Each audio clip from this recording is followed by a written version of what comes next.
ओ, philosophy पढ़ी जा रही है। जी हाँ। तो तुम क्या समझती हो मोहब्बत के बारे में? ये एक अच्छा सवाल है। कहाँ से शुरू करें?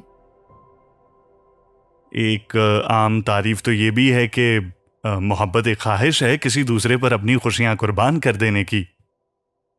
ये अच्छी बात है, लेकिन क्या ये तारीफ हमारे अपने एहसासात से ज्यादा दूसरे इंसान पर फोकस नहीं करती?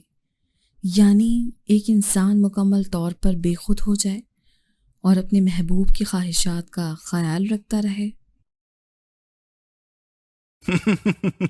बिल्कुल, अफलातून ने कहा था ना कि मोहब्बत खूबसूरती की ख्वाहिश है और हिकमत से भरा रास्ता। और अरस्तू कहा करता था कि मोहब्बत दो ऐसे लोगों का साथ है जिनकी खुदी एक जैसी हो, जो हम जिन्स हों, जिनका एसेंस एक दूसरे से मिलता हो।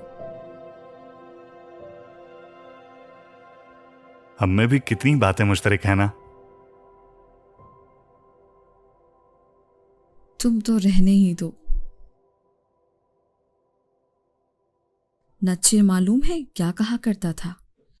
मोहब्बत इंसान की खुद से तख्लीक की हुई कोई चीज़ है जिसकी पादाश में वो अपनी तन्हाई और अपने वजूदी अलमे को छुपाता है, और जिसे करके इंसान बस अपने आप को गुलाम बनाने का तजुर्बा करता है।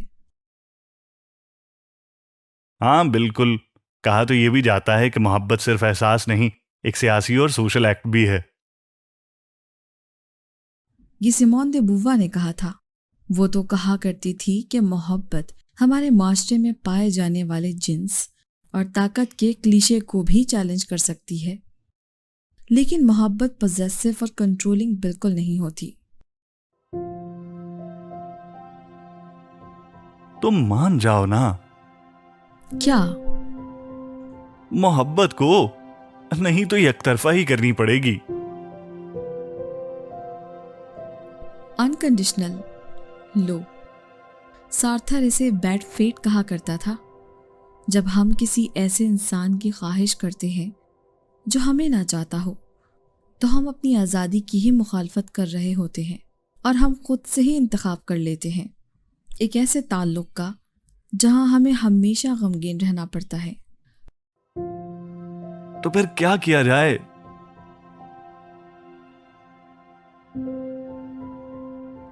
कुछ भी नहीं। मेरे ख्याल में तो तुम्हें फलसफे के अलावा शायरी भी पढ़नी चाहिए। और तुम्हें शायरी के अलावा सभी कुछ पढ़ना चाहिए।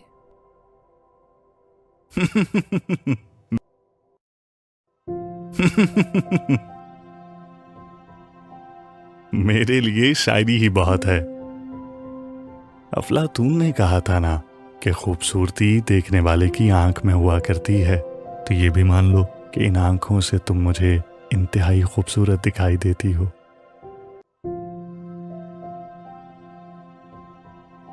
तुम नहीं सुधरोगे। कांट भी तो कहता था कि खूबसूरती एक ऐसी चीज है जो हमें बगैर किसी जरूरत और लालच के मसरूर कर दे।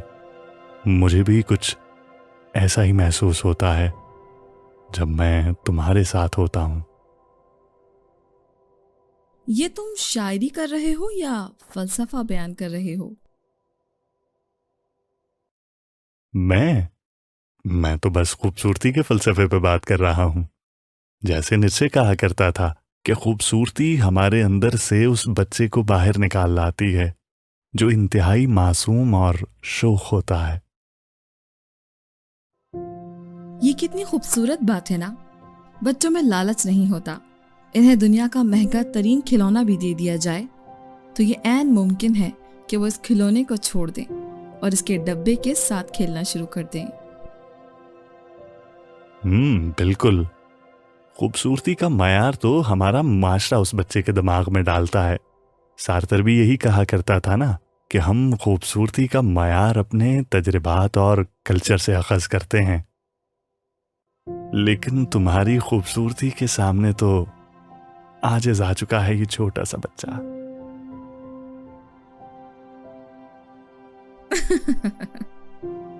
اچھا اچھا ٹھیک ہے، کب تک یوں ہی بچے بنے رہو گے؟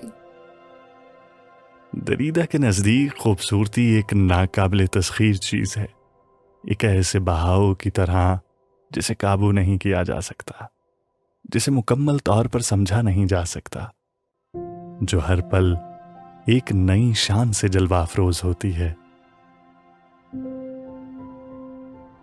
اس سے پہلے کہ مجھے لگنے لگے کہ میں اس کائنات کی سب سے حسین لڑکی ہوں، پلیز بس کر دو۔